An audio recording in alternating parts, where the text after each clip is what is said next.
Buenas tardes. Bienvenidos a la Casa Blanca. Su casa también. And happy Cinco de Mayo. I know there are tacos and churros and margaritas, tequila, so I'm going to be brief. I'll let you get back to the tequila. She sounded very excited about that. Let me, first of all, ask everybody to give a big round of applause to our musical guests, the Esperanza Azteca Youth Orchestra of Los Angeles and Puebla, Mexico. Hey! So one of the biggest Cinco de Mayo fiestas in the world happens every year in LA. And some of these students left their hometowns to be here today. So we are very, very proud of them. I also want to welcome our guests from Mexico, Undersecretary Sergio Alcozar. Give him a big round of applause. Ambassador Alejandro Estefil is here. Give him a big round of applause. We know the origins of Cinco de Mayo. On this day, more than 150 years ago, thousands of soldiers from one of the world's most powerful armies marched towards the city of Puebla. And the farmers and the peasants who lived there were as hopelessly outmatched as their uniforms were mismatched. But they held their ground. They sent the invading army running in the other direction. It's one of the great David versus Goliath stories in history.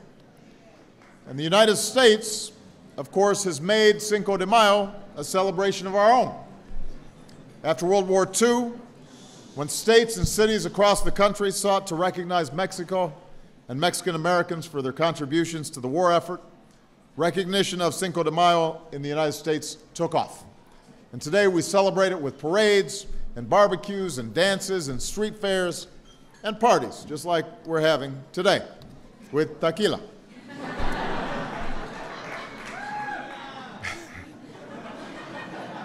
So this holiday is an opportunity to remember how deeply Mexican-American culture is woven into the fabric of this country.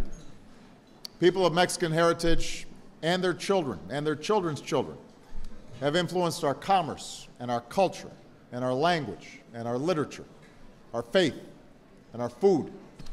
Like so many immigrant groups in this country, Mexican Americans have kept us young and dynamic and energetic as a people.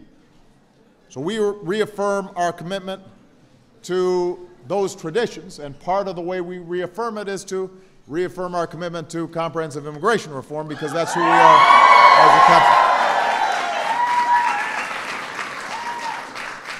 You know, the story of America is a dynamic story. So we're not just going to stop now suddenly and forget everything that helped to build this country. And part of what built it was the incredible power of our immigrant communities. Our prosperity, our security demands comprehensive immigration reform. That's the reason I took the actions I did last fall within my legal authority to make our immigration system fairer and smarter and more just. That's why Congress still needs to step up and ultimately pass comprehensive immigration reform. You know, I know that you know, it's so challenging when you know the right thing to do and there are folks blocking your way and obstacles in your path. But I just want to remind everybody that, you know, progress is not always a straight line. Sometimes you have to take this turn and that turn and go over this mountain and that valley. But the good news is the American people are with us, because they understand that the story of America is a story of progress. And it's often written by people who come here with a vision for what's possible and are willing to take risks and aspire to something bigger than what they've already known. You know, as one of my predecessors, Franklin Roosevelt, once said, "Remember always that all of us, and you and I especially, are descended from immigrants and revolutionists. Immigrants and revolutionists. Now, that's not the story of looking backwards, that's the story of looking forward. That's what we're doing today. And that's why I'm so glad that all of you are joining us. So with that, viva los Estados Unidos. Viva Mexico. Feliz Cinco de Mayo.